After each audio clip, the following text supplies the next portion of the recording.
Yesterday's prophecies, today's headlines. This is the Hal Lindsey Report. And now, Hal Lindsey. Good evening and welcome to this edition of the Hal Lindsey Report. Well, every year about this time, at the end of the year, I've given an end-of-the-year report of what I think are the most important prophetic signs that developed during the year. And I'm going to do that in a two-part series this year, and I'm going to seek to show what I believe are the most important events that have helped fulfill a prophetic theme that shows we're very near the coming of Christ back to this earth. They show that we are at the very brink of entering a special predicted 7-year period that prophetic scholars know as the tribulation. We're very near to that beginning. And so I'm going to speak in a little different style today. It's not scripted. I'm going to talk to you much the same off the cuff as I would with friends as we sit and talk about the things that have happened and how they fit into the prophecies of the Bible. I believe the end of history as we know it is about to occur. A prophecy that I have looked for many years, 50 years. I began to say there's one thing that had to happen before there could be a one world government that would set up the stage for the appearance of the Antichrist. I believe this year we clearly saw that sign developing.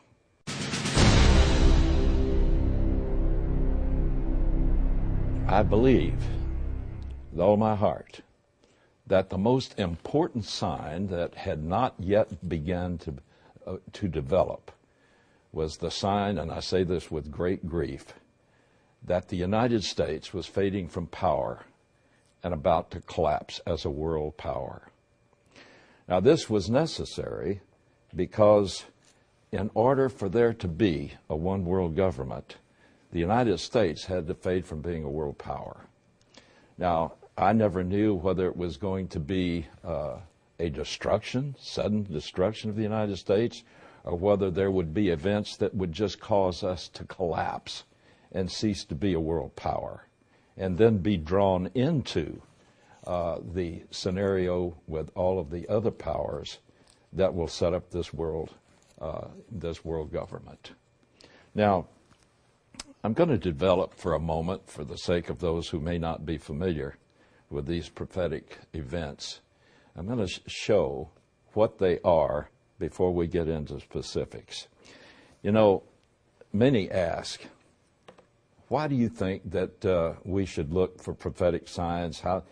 Anyway, no one's going to know the day or the hour, and so, why do you prophecy nuts, as I'm often called, with all of the others that do so?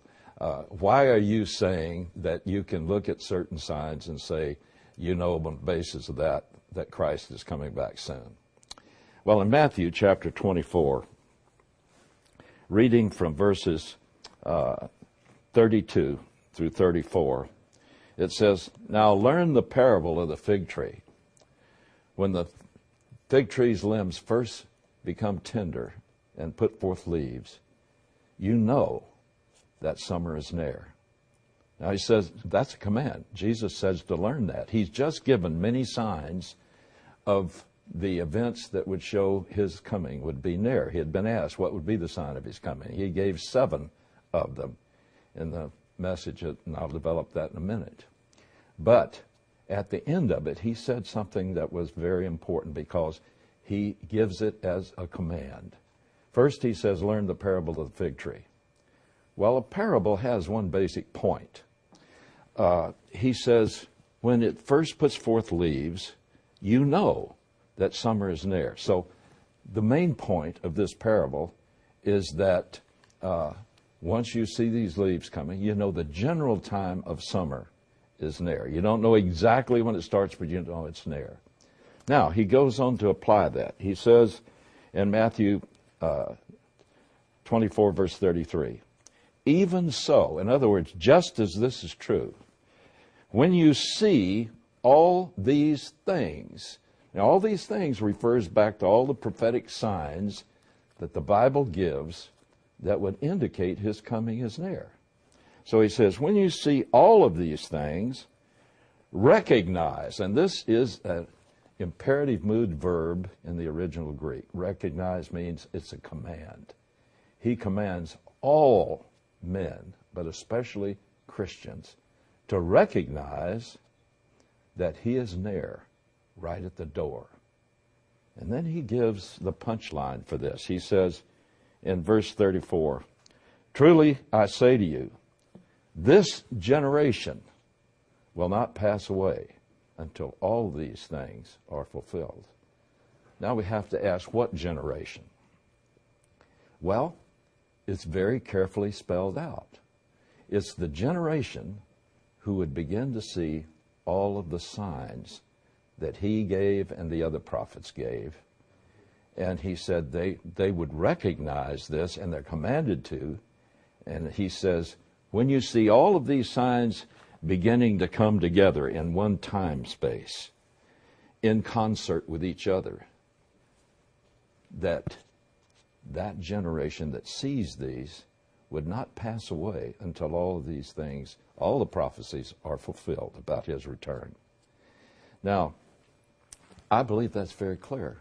Every Christian is commanded specifically to know, by seeing these signs, the signs of the times, of the end times, that his coming is near.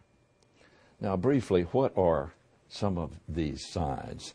In the start of this, when he was asked what were the signs of his coming, he gave 7 signs, actually. He said, first of all, there would be religious deception. He said many would come in his name and say that the time was near, and that there would be, but especially there would be a time of departure from the truth, the Word of God. And then he said that there would be a second sign. There will be wars and rumors of wars, and you're not to be frightened of this. In other words, there would be a great increase in war, and that there would be, when there is an actual war, there would be rumors of wars. Well, we call those hot wars and cold wars today in our vernacular. And the 20th century has already been labeled by historians as the century of war. And so there's no question about that has started. But he says, but that is not yet the end. In other words, we saw that happen in the 20th century. He said that's not yet the end, but it shows that the time had started and it's approaching. So then he says, for nation will rise against nation. Now that means that there would be international revolution and conflict. Certainly that's happening. And he says kingdom will rise against kingdom. This word in the original Greek means that there would be ethnos. There would be ethnic groups against ethnic groups. And he went on to say, all of these things are merely the beginning of the birth pangs. For he said, in various places there would be famines and great earthquakes, as he says in Luke chapter 21. And then he said that these would be the beginning of the birth pangs. In other words, they would indicate, like a woman about to have a child, that they would become more frequent and more intense as time for the delivery had taken place. And there's one more, Luke chapter 21, which talks about this same message, says that there would be a tremendous upheaval in the world's climate, producing such powerful and terrifying storms that men's hearts would fail them for fear. And he says this would be caused by strange signs in our solar system. In other words, I believe there's major climate change taking place, but I don't believe it's the result of man's efforts or man's doing, because Jesus says it's going to be caused by celestial things, things that happen like from the sun, and that this would cause us to have tremendous upheavals. And that gives us kind of a general outline of some of these prophetic themes to look for. And none of them would be relevant unless they were all happening at the same time period and getting more frequent and more intense. And that's the key. I don't have to convince you that times financially are getting difficult all over. But the Hal Lindsey Report really needs your help and your support. According to our figures, only a fraction of those who watch the show, both on television and on the website, actually do contribute. There was a small group that faithfully gave that made things work, but now everyone is having to cut back, and we understand that. We're so grateful for those who so faithfully support us. And yet, we're going to need more of you to pitch in. As the Lord enables you, please remember us. The website costs a lot of money to keep going, and a great deal more to keep this on television. So I ask you to remember us in your prayers and in your gifts at the end of each month, will you? To support this program, send your tax-deductible gift to Hal Lindsey Media Ministries, P.O. Box 470470, Tulsa, Oklahoma 74147. You can also support this ministry online. Visit hallindsey.com or call 1-888-RAPTURE.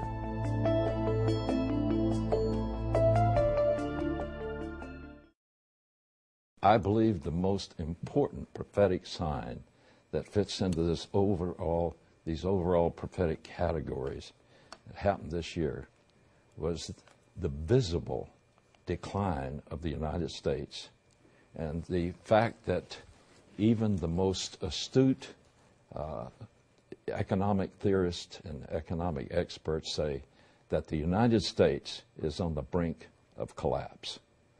Now, as the economy goes, so goes this country. It's like everything we do seems to be wrong and brings the wrong result. And now we have a massive government trying to engineer a recovery economically, and nothing is really working. Why is this? That's not the cause, I believe, of the collapse of the United States. I believe there's something else that caused this, but this is a major factor. And now it seems like on every front there is trouble. As we look at our southern border, there's danger there. We can't seem to get anyone to put up a proper defense to defend our southern borders from all of the drug cartels that are launching vicious attacks just the other side of the border, and they're spilling over into our country. And also, we see that powers like Venezuela, and who is really taking its model of what they're doing from Cuba, they're causing communism to explode again along Central America. They're seeking to export their animosity and their military buildup over to Brazil against the United States. And one of the other major players in Bible prophecy about the end time is Russia. Russia is pouring all kinds of military hardware into there. And Chavez has made it clear that he intends to arm that country and even get nuclear weapons. So here in our own hemisphere, we're threatened as never before. And because we're developing such massive debts to people who do not have our best interest at heart, like China, we see the United States in great danger because we no longer have freedom of movement even to defend ourselves. And now we see something being rammed down our throat just after the beginning of the Christmas holidays. And it's in a lame duck session, they're trying to make a new START treaty with Russia. And so it's time for prayer, because how did all of this really start? What's the thing that has caused the United States to so decline over the years and really come to a point of great danger in this year? As a watchman on the wall, this is what I believe. I believe it's because we have forsaken the reason this country was created. We have forsaken the founding fathers and what they taught us. What has happened to this country? Why has Christianity being driven out of the public square? Well, I believe it's because we've allowed judges and college professors and very liberal congressmen to reinterpret our Constitution and to say things that never were intended by our simple and straightforward Constitution. You know, the only way you can understand what the Constitution means is to read what those who wrote it had to say about it. George Washington, who is really rightly called the father of this country, said, "It is rightly impossible to govern the world without God and the Bible." Now, does that sound like someone who is writing a document that put a wall between church and state so that we'd, as what is happening now, bar any statement of Christianity, any statement of the Bible from every federal building and from any public place? Now, listen to what John Adams says. John Adams was another key person in the framing of the Constitution. He said, "Our Constitution was made only for a moral and religious people. It is wholly inadequate for the government of any other." The problem with our country today is that the form of government that was created by our Constitution requires that the majority of the average people have a biblical morality and ethic and lifestyle where they can be trusted to be honest. Today, if you make a contract in business, you have to have a battery of lawyers to try to close up every loophole so that some conniving, unethical person can't cheat you on an agreement. This is never the kind of people that created this country. And we have judges, we have relentless teaching on our college campuses by college professors that there was no Christianity involved in the creation of the Constitution. Indeed, they say that the First Amendment barred any appearance of Christianity within any federal building. That's a lie. And I believe that Christians are going to stand before God and have to face Jesus and explain why they stood by and did nothing and allowed this to happen in a country where we had the freedom to organize and vote these people out. Going on, Patrick Henry, another founding father, says, "It cannot be emphasized too strongly or too often that this great nation was founded not by religionists, but by Christians." Now, he's saying here that, look, you know, they say that there's no particular preference in this country and in our history of Christianity. He put all the rest of the religions as religionist. And he says this country was founded by those who had a Christian point of view. And you can't, you know, if you're going to try to understand our Constitution, which is one of the greatest documents ever framed, then you've got to understand the people who framed it and created it. I'll be back in just a moment. Here on the Hal Lindsey Report, I try to inform you about the raging battles for the soul and future of these United States. The ferocity of the attacks against your heritage and our liberties as Christians and Americans is almost unbelievable. But you won't hear about this in the mainstream media. That's why I need your help to spread the word each week. Keep the Hal Lindsey Report on the air by sending your tax-deductible gifts to Hal Lindsey Media Ministries, P.O. Box 470470, Tulsa, Oklahoma, 74147. You can also support the program by visiting my website, hallindsey.com, or simply phone toll-free 1-888-RAPTURE. As I was saying before the break, I believe that the United States is about to fall. And this is one of the very important developments in fulfillment of prophecy, and I'll show you why before I close tonight. But why this country is not working, it isn't because of economic problems and all of that. It's because of our people getting away from the kind of lifestyle and the kind of morality that the framers of our Constitution had, and said that the Constitution was developed for people like that. It was for a culture that would generally have Christian principles and biblical principles of morality and ethics. Now, once again, we can't understand the Constitution or even attempt to interpret what our Constitution means if we don't know anything about the people who created it.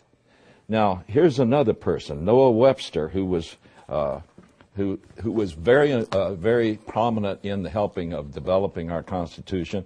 He's also the one who created the first American dictionary that's still the basis of our dictionary today. And also, he founded the first New York City daily newspaper. This is what he said. Almost all the civil liberties now enjoyed in the world owes its origin to the principles of Christian religion. Now, you may not agree with that, but that's what the people who framed our Constitution believed. The religion which has introduced civil liberty is the religion of Christ and his apostles. This is genuine Christianity, and to this we owe our free constitutions of government. Now, see, he shows that that the framers of the Constitution used their general knowledge of Christianity and the Bible to form the expression of it in the Constitution. If we depart from the basis of what created the Constitution, there's no wonder it won't work. Going on, Benjamin Rush, another founding father and signer of the Declaration of Independence, said this: "Let the children be carefully instructed in the principles and obligations of the Christian religion. This is the most essential part of education. The great enemy of the salvation of man, in my opinion, never invented a more effectual means of removing Christianity from the world than by persuading mankind it was improper to read the Bible in our schools." Well, look at what's happened. I remember back in the late 50s, early 60s, that's when the professors in the universities of our country began to attack the Bible, to attack Christianity, so that now you can't even mention that you're a Christian in themes and things you create for your various works in college without being graded off and sometimes failed, just because you're a Bible-believing Christian. Now, Harvard, Yale, most of the Ivy League schools were originally created by Christians to train Christian ministers for the ministry. Do you know that? Now look at what's happened. Our universities and schools, down to the elementary school level, you cannot bring a Bible to school. You cannot present anything like a Christian point of view in anything. You can't mention the name of Jesus Christ there. Why? Because they say it might offend somebody. Well, the framers of this country are people who fled the tyranny of Europe in order to come to a place where they would have freedom of worship. And they were Christians, not other religions. They were Christians, and they founded a religion that was based on Christianity, and the only time that they ever made a amendment was to clarify that there would be no churches created by the state that got away from the simple, pure gospel in the literal Bible and got them over to churches that were controlled by the government and founded on just a bunch of doctrines and traditions that are completely contrary to the Bible. They wanted to make sure the churches were pure and free and the government was not in control of them. They weren't thinking about barring Christianity from our government places. That's why you find statements of Christian scripture, you find pictures of the Ten Commandments, you find all of these things on our greatest government buildings. It's because they believe that. Now, Thomas Jefferson is the man who's blamed for setting up what they call the wall of separation between church and state. Listen to what he said. He said, "My views are the result of a lifetime of inquiry and reflection, and very different from the anti-Christian system imputed to me by those who know nothing of my opinions. To the corruption of Christianity, I am indeed opposed, but not to the genuine precepts of Jesus himself. I am a Christian in the only sense in which he wished anyone to be sincerely attached to his doctrines in preference to all others." Does that sound like someone who is making a wall of separation that would keep Christianity barred from our government, from our schools, from the public square? Did you know that Thomas Jefferson himself, out of his own pocket, created a church in Washington, D.C., so there would be a place for those who wanted the simple teaching of the Bible about Jesus made and preached in it? Out of his own pocket. So he certainly was not one who built this fictitious wall that these vipers in our country and in our society are trying to say is the meaning of our First Amendment. I'll be back in just a moment. Folks, for all of us at Hal Lindsey Report and the Hal Lindsey Media and Website Ministries, I want to wish you a very happy New Year.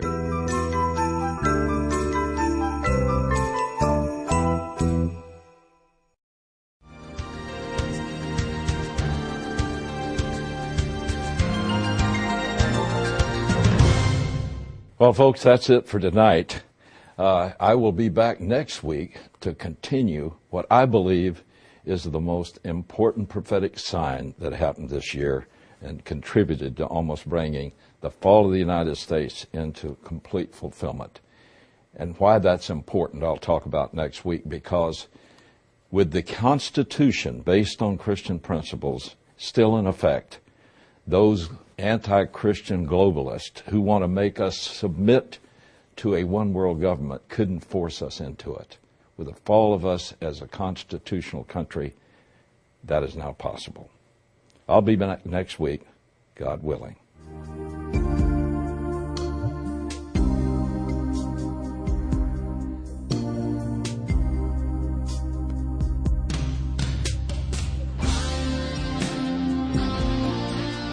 You've been watching the Hal Lindsey Report. To support this program, send your tax-deductible gift to Hal Lindsey Media Ministries, P.O. Box 470470, Tulsa, Oklahoma 74147. You can also support this ministry online. Visit hallindsey.com or call 1-888-RAPTURE.